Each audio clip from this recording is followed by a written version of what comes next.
Nasawi ang dalawang lalaki na edad 47 at 29 matapos parehong tangayin ng rumaragasang agos ng tubig hanggang malunod sa bahagi ng Piog River, Barangay Buklawan, Kapangan, Benguet.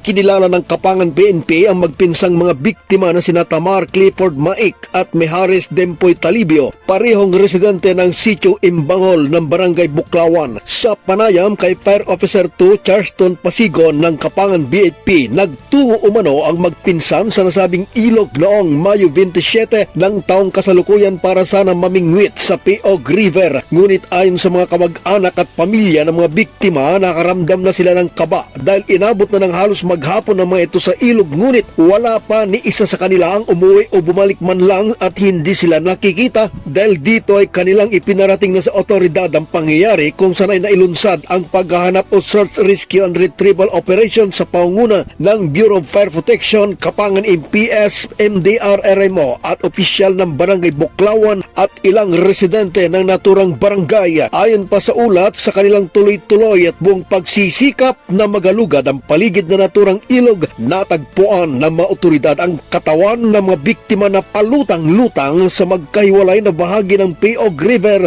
ngunit wala ng buhay. Bagamat naghihinagpis ang pamilya at mga kaanak ng mga biktima dahil sa pangyayari, ngunit nagpaabot naman sila ng pasalamat sa mga nanguna ng search and retrieval operation dahil sa maagap na paghahanap. Samantalay na ilibing na kahapon ang isang biktima na si Mike habang pinaglalamayan pa ang 47 anyos na si Talibio sa kanilang lugar. Nagpapaalala ang otoridad sa publiko na mag-ingat at marapat sundin ang pinatutupad na safety precaution malapit sa mga ilog, lalo na sa mga hindi inaasahang sitwasyon tulad ng biglang pagtaas at pagragasan ng tubig na maaaring magdulot ng panganib sa sinuman. Mula sa lalawigan ng Benguet, Fred Rolyoda para sa mata ng Agila, Northern Luzon, matatag, matapang, matapat.